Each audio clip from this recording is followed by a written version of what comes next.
So it's time for another press on full set. I will be using these Kiss Jelly Fantasy nails, which are so cute. I'm going to go ahead and take off these old nails that I got on using the acetone and aluminum foil method. Just keep it on for like 10 minutes and it'll let your nails come clean off.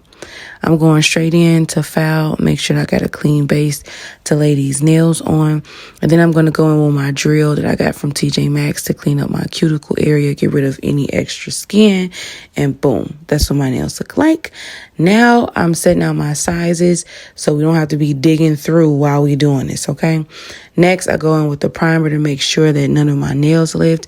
And now it's time to get the procedure, child. Grab you a good little ball and put it on the inside of the nail where you would put the glue normally, okay?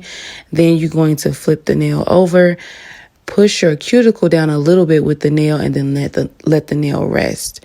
Then you're going to turn the nail over and do the same thing on the inside.